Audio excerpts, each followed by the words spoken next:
Hi everyone, I am Mobin Khan once again welcome to unique class. आज का हमारा topic है अकाउंटिंग इक्वेशन।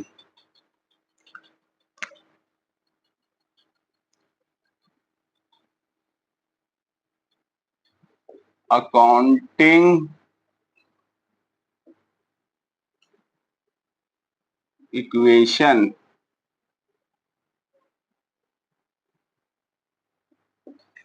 अकाउंटिंग इक्वेशन क्या होती है, चलिए इसको समझ लेते हैं।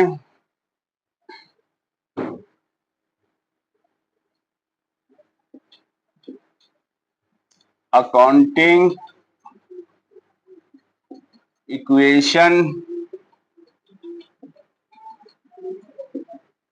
signifies that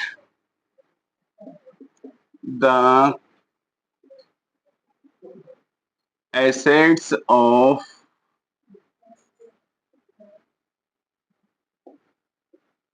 business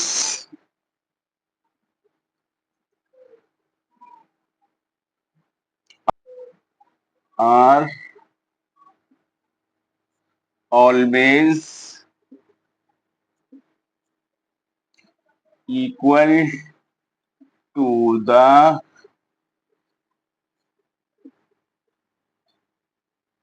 total of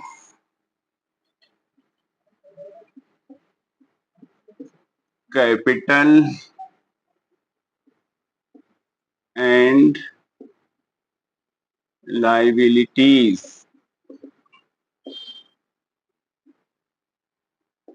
ये अकाउंटिंग इक्वेशन की एक डेफिनेशन है। Accounting equation signifies that the assets of business are always equal to the total of capital and liabilities. यानी अकाउंटिंग इक्वेशन क्या होती है? अकाउंटिंग इक्वेशन हमेशा ऑलवेज हमारे बिजनेस की जितनी भी एसेट्स होती हैं वो कैपिटल और लायबिलिटीज के टोटल के हमेशा इक्वल होती हैं। अब इसको हम इक्वेशन के जरिए समझ लेते हैं। Assets equal to liabilities plus capital, ये हमारी अकाउंटिंग इक्वेशन हो गई। इससे पहले आपने 9th-10th में पढ़ा होगा कि इक्वेशन ओनली क्या होती है। तो इक्वेशन में आपने जैसे x plus y equal to 25, ये एक इक्वेशन है। A square plus b square equal to 10, ये एक इक्वेशन है। तो इसी तरीके से हमारी अकाउंटेंसी में अकाउंटिंग इक्वेशन होती है assets equal to liabilities plus capital. यानी जितनी भी हमारी बिजनेस की एसेट्स हैं वो हमेशा लायबिलिटीज और कैपिटल के टोटल के इक्वल होती हैं। तो चलिए अकाउंटिंग इक्वेशन को समझने से पहले हम इसमें जितनी भी एसेट्स, कैपिटल और लायबिलिटीज आई है इसको समझ लेते हैं। अब इसको कैसे समझते हैं? तो इसके लिए सबसे पहले हम बैलेंस शीट प्रिपेयर करते हैं। बैलेंस शीट क्या होती है ऑलरेडी आपको समझा चुके हैं। Balance sheet is a financial position of a business, it is a statement, it is not a account. There are two side,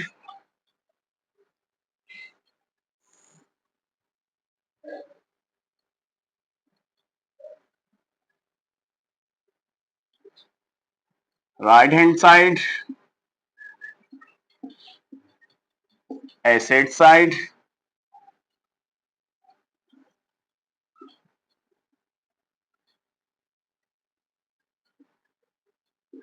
and that's amount column, left hand side, capital plus liabilities। Left hand side का column आपका liabilities का होता है, उसके साथ में आपके capital का भी दे रखा है, तो उसको भी हम देख लेते हैं। तो सबसे पहले हम देख लेते हैं, ऑलरेडी हम आपको पहले भी बता चुके हैं कि एसेट्स क्या होती है। तो current assets and fix asset और नॉन करंट एसेट्स वो हम यहाँ पर लिख देते हैं। आपको जब भी अकाउंटिंग इक्वेशन बनाएंगे तो उसमें आपको आसानी होगी। Cash in hand cash at bank,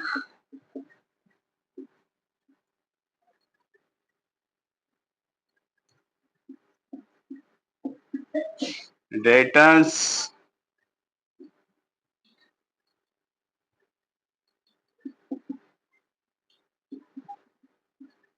bills receivable,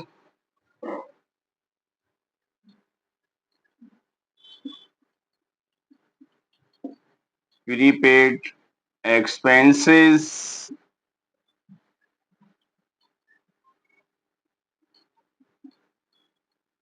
furniture,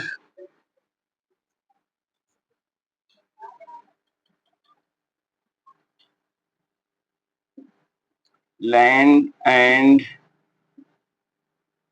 building,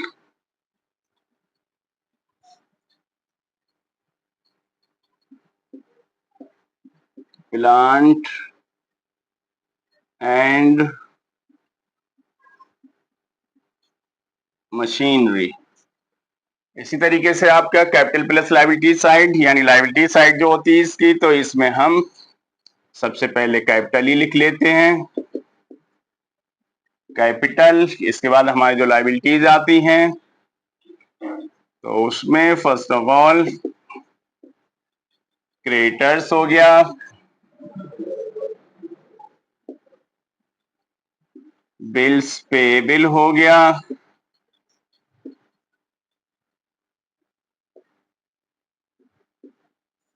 bank overdraft हो गया,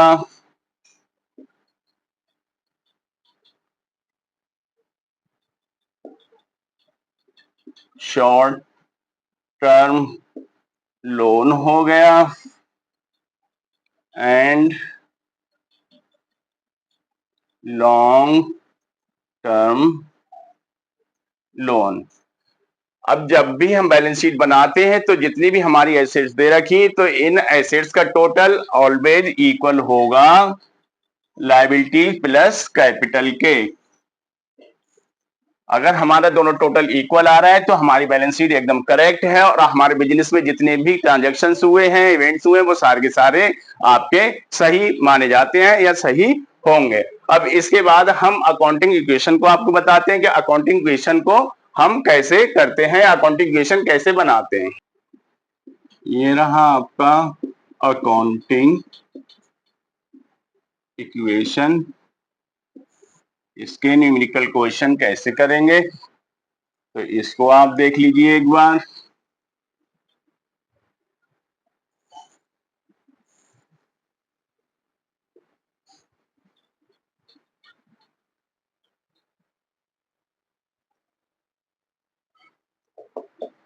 number 1 serial number, next transactions,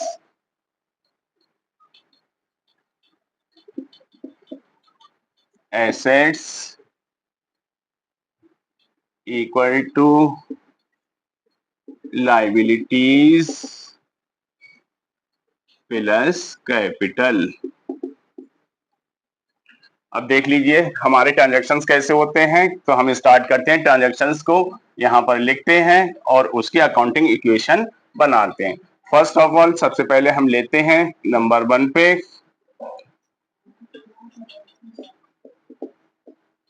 business started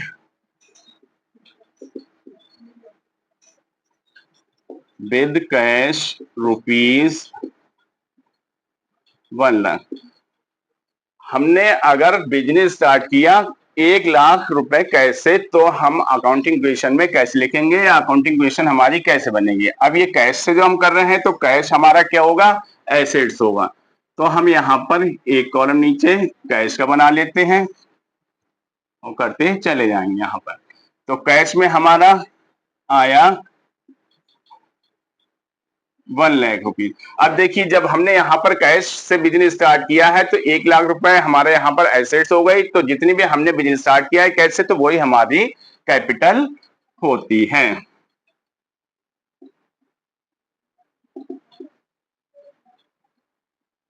equal to 1 lakh rupees. तो ये हमारी कैपिटल आ गई। ओके, अब इसका हम इक्वेशन निकाल लेंगे कि इसका टोटल कैसे होगा। तो यहां पर लिख लेंगे, ये हमारी इक्वेशन का टोटल आया कैश में 1,00,000 रुपीज एंड कैपिटल में 1,00,000 रुपीज। तो इसका मतलब क्या हुआ कि आपकी एसेट्स 1,00,000 की है तो उतने से ही आपके जो है कैपिटल बढ़ गई, तो कैपिटल भी आपकी 1,00,000 की। दोनों साइड आप देख लीजिए तो आपका एसेट साइड और लायबिलिटीज प्लस कैपिटल साइड आपका इक्वल आ रहा है 1,00,000 रुपीज। इसके बाद सेकेंड वाला हम ट्रांजैक्शन लेते हैं, purchase goods for cash 20,000 rupees. अब देखिए परचेज गुड्स किया, गुड्स जो परचेज किया वो हमारे लिए गुड्स चाहे लिख लें या इसको हम एसेट्स होता है तो चाहे हम इसको स्टॉक लिख लें। दोनों में से आप जो चाहे वो लिख सकते हैं, चाहे आप स्टॉक लिख सकते हैं गुड्स को, चाहे गुड्स लिख सकते हैं। अब यहां पर हमने क्या किया कि जो हमारे पास कैश था, इस कैश में से जो है हमने 20,000 रुपीज का क्या कर लिया, गुड्स परचेज कर लिया। क्या किया, गुड्स परचेज। तो हमारे पास से 20,000 रुपीज कैश चला गया और स्टॉक हमारा बढ़ गया कितने से, 20,000 से। लेकिन इसका यहां पर कोई भी इफेक्ट नहीं पड़ा। तो अब आप देख लीजिए इसकी न्यू इक्वेशन जो निकल के आती है, तो न्यू इक्वेशन क्या होगी, 1,00,000 minus 20,000 equal to 80,000 plus 20,000 equal to 1,00,000 rupees ये आपके कैपिटल के। अब फिर से आप देख लीजिए कि assets equal to capital and liabilities के टोटल के इक्वल है कि नहीं है। तो 80 प्लस 20,000 आपका 1,00,000 हो गया और यहाँ कैपिटल आपकी 1,00,000 आ गई। इसका मतलब क्या है कि हमारी इक्वेशन बिल्कुल सही है। अब इसी को हम देख लेते हैं, अगर हमने गुड्स को जो है क्रेडिट पर परचेज किया है तब क्या होगा, परचेज गुड्स ऑन क्रेडिट कितने का, 30,000 रुपीज का। अब देखिए क्या होगा कि हमारे पास परचेज किया गुड्स को तो गुड्स तो आ गया, कितने का आ गया, 30,000 का। लेकिन क्या हुआ, जब हमने ये क्रेडिट पर किया है, उधार पे किया है, तो इसका मतलब ये पैसे हमें देना है। तो किसको देना है, तो वो हमारी लायबिलिटीज हो गई और लायबिलिटीज में ये क्या होगा, क्रेडिटर्स कहलाएगा, जिससे भी हमने माल उधार लिया है। तो ये आपका यहां पर 30,000 आ गया।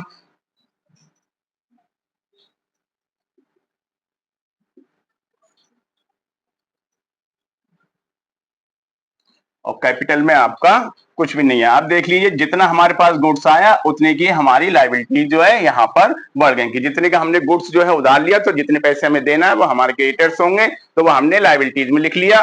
तो दोनों साइड में आपका इक्वल यहाँ भी आ रहा है 30,000 एंड 30,000। तो यहाँ टोटल आप देख लीजिए 80,000 प्लस 20 प्लस 30 50,000 इक्वल टू 30,000 और प्लस 1,00,000। अब इसको देख लीजिए हमारा एसेट्स साइड और लायबिलिटीज प्लस कैपिटल साइड जो है इक्वल आ रहा है कि नहीं आ रहा है। 80 प्लस 50 130, 30 प्लस 1,00,000 130,00,000। तो आपका यहाँ पर इक्वल आ रहा है, तो इसका मतलब हमारी इक्वेशन यहाँ पर सही है। तो ये हमारी कहलाएगी न्यू इक्वेशन। नेक्स्ट हमारा transaction, goods sold for cash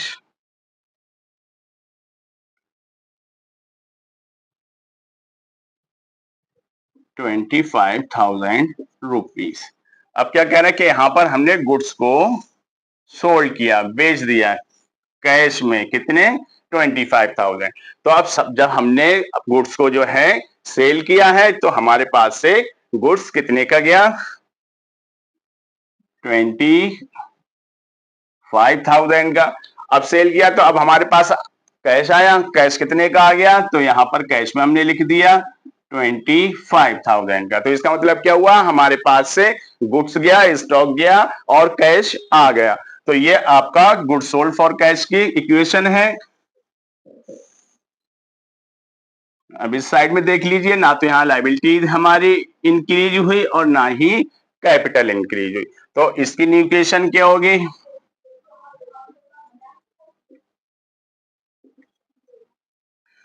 new equation 80 plus 25, 1,05,000 plus 25,000, 50 minus 25, 25,000 equal to 30,000 plus 1 lakh. तो देख लीजिए अब हमारा दोनों साइड इक्वल है कि नहीं है। अगर इक्वल है तो हमारे अकाउंटिंग इक्वेशन बिल्कुल सही है। तो 1,05,000 प्लस 25,000 तो आपका 1,30,000 हो गया। 30,000 प्लस 1 लाख तो ये भी आपका 1,30,000 हो गया। That's all. अब इसी को हम क्या करते हैं,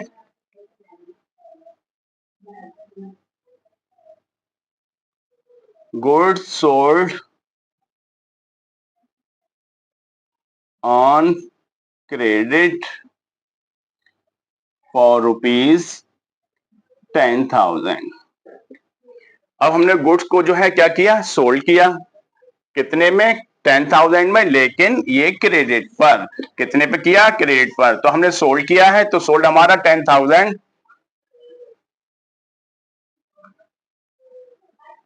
स्टॉक में से तो कम हो गया, लेकिन जब भी हमने गुड्स को सोल्ड किया है तो इसका मतलब क्या हुआ कि सोल्ड करने पर हमारे एसेट्स बढ़ जाएगी। एसेट्स में क्या बढ़ेगा? ये आपका हो जाएगा डेटर्स।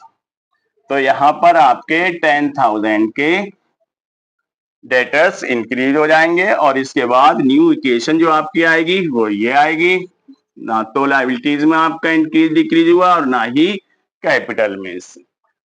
तो यहां पर आपका न्यू इक्वेशन देख लेते हैं।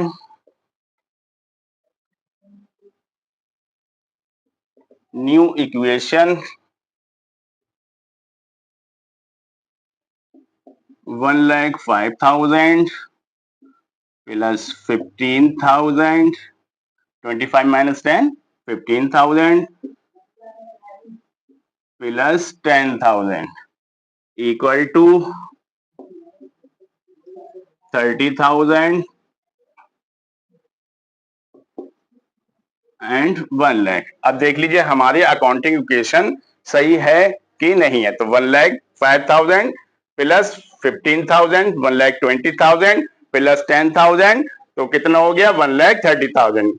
एज इट आपका यहाँ लायबिलिटीज प्लस कैपिटल में तो 30,000 लायबिलिटीज हो गई और 1 लाख आपका कैपिटल हो गया। तो 1,30,000 एंड 1,30,000, इसका मतलब हमारी अकाउंटिंग इक्वेशन बिल्कुल सही है। नेक्स्ट हमारा ट्रांजेक्शन ले लेते हैं, rent paid. Rent paid 5,000 rupees. अब बिजनेस में क्या है कि कोई भी हमने रेंट पेड किया, कितने का? 5,000 का। तो रेंट पेड हुआ है तो हमारी ये कैश में से कम हो जाएगा। ये कैश में से कम होगा तो आपका ना तो अभी स्टॉक में आएगा, ना डेटर्स में आएगा, ना ही आपका ये लायबिलिटीज में से आएगा, बल्कि क्या होगा? ये सीधा सीधा आपका यहाँ पर जब कैश में से हुआ है तो कैपिटल में से भी आपका डिक्रीज हो जाएगा। अब इसका टोटल कर लेते हैं, देख लेते हैं। 1,05,000 माइनस 5,000 तो ये आपका 1 लाख हो गया, plus 15,000 plus 10,000 equal to 30,000 plus 95,000।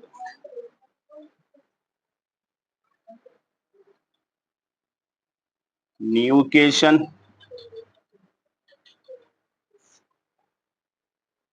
ये आपकी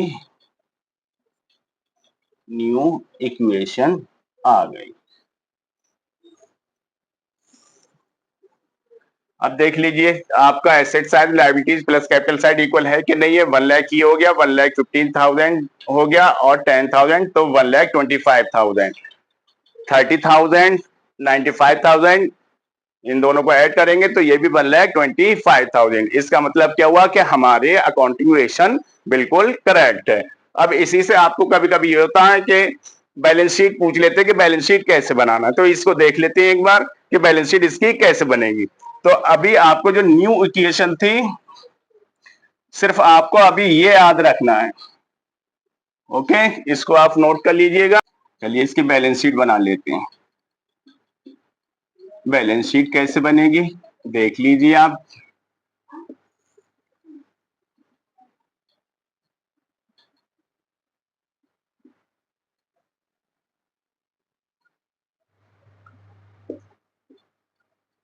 यहाँ लायबिलिटीज साइड हो गई, यहाँ उसका अमाउंट आ गया,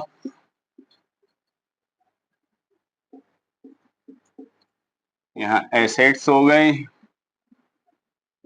और इसका यहाँ पर अमाउंट आ गया।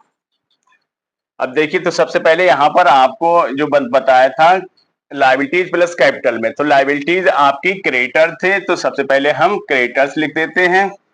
क्रेडिटर्स हमारे कितने थे 30,000। एंड लायबिलिटीज साइड में आपकी कैपिटल कितनी थी, कैपिटल थी 95,000। अब एसेट साइड में आ जाइए। एसेट साइड में आपका कैश कितना था 1 लाख रुपीस। इसके बाद आपका स्टॉक था यानी गुड्स, जो आपने लिखा था स्टॉक, वो आपका था 15,000। एंड इसके बाद आपका डेटर्स था, डेटर्स कितना था वो भी आप नोट कर लीजिए 10,000। और दोनों ही साइड का आप टोटल कर लेंगे 0,0059312, तो 1,25,000 0,005 2 एंड 1, तो 1,25,000। दोनों का टोटल कैसा आ रहा है इक्वल आ रहा है। टोटल कैसा है इक्वल है। तो इसका मतलब क्या हुआ कि हमारी अकाउंटिंग इक्वेशन जो हमने बनाई थी वो भी सही है, हमारी एसेट्स कैपिटल और लायबिलिटीज के टोटल के इक्वल आ रही तो वो भी सही। तो ये रहा आपका अकाउंटिंग इक्वेशन के। अकाउंटिंग इक्वेशन में जो हमारे ट्रांजेक्शन होते हैं तो हम उसकी अकाउंटिंग इक्वेशन कैसे बनाते हैं, तो उसका एक छोटा सा जो पार्ट था, अब नेक्स्ट पार्ट में आपको इसके आगे के न्यूमेरिकल बताएंगे। आज की क्लास बस यहीं तक। आज की क्लास आपको हमारी कैसी लगी तो हमें कमेंट्स करके जरूर बताइएगा और हमारे चैनल को लाइक एंड सब्सक्राइब करना ना भूलें। Thank you.